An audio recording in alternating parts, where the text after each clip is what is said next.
Okay, video 2 is around managing remote teams. This is a big conversation we're having with a lot of clients, particularly in Melbourne, where there's been a massive lockdown. Some recommendations, okay?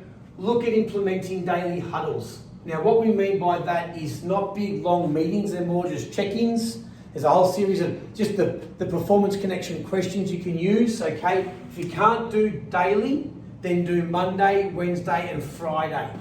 The brain looks for danger subconsciously 5 times per second. So when we feel disconnected, we don't feel very certain, we feel unsafe, the brain goes into what's called cortisol, which is our stress hormone, and prevents us from clearly thinking and being creative.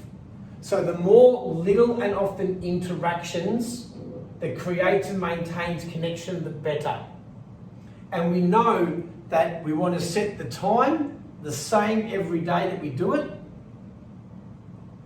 And often an odd or uneven number is pretty good, like a 908 or an 1111, okay?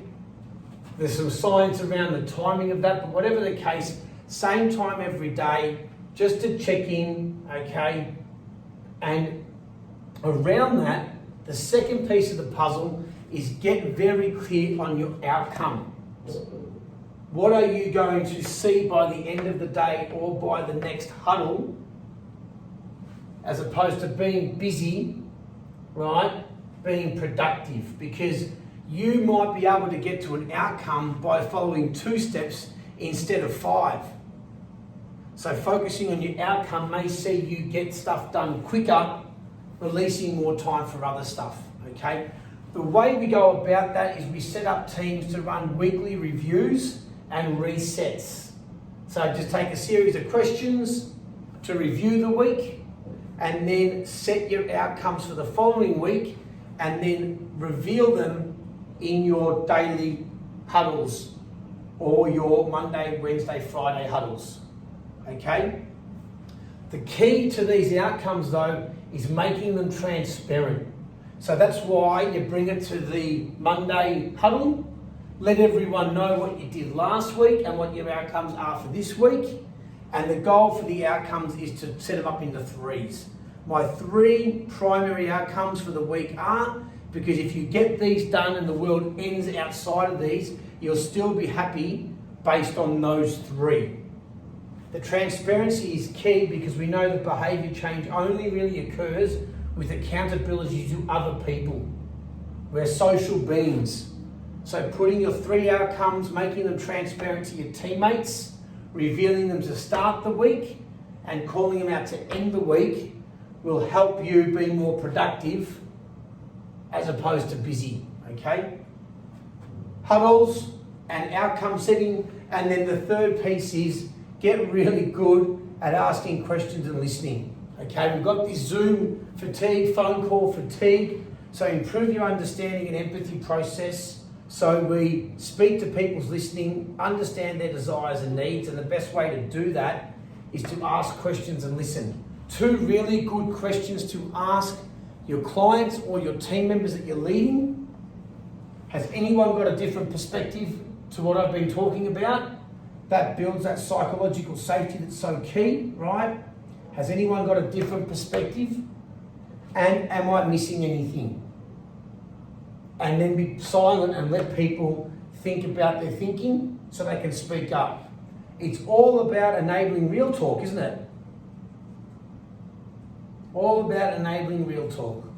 And we do that by asking good, psychologically safe questions that allows people to find their voice and speak up, okay?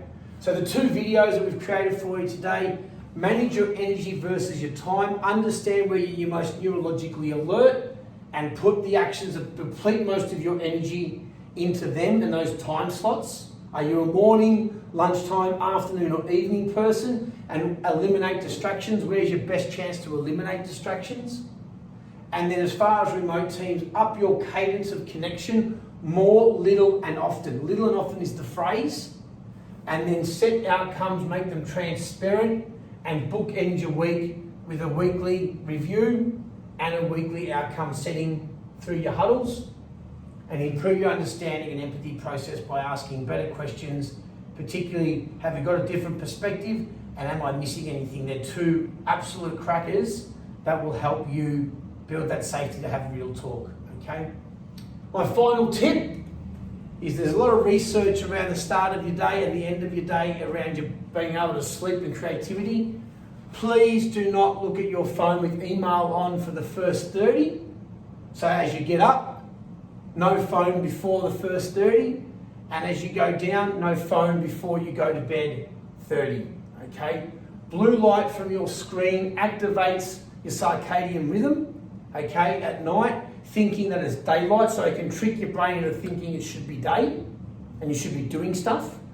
In the morning, if the first thing you do is check your email, there's a very good chance you will release cortisol, which is the stress hormone, and put your brain immediately under stress. And when we do that, we impede creativity. So the best way to do that is to put your alarm on at night with your aeroplane mode, pick it up, have no alerts, go about your first 30, your most important things, and then check your email at the required time. Hope this helps. Reach out if you've got any questions, guys. Cheers for now.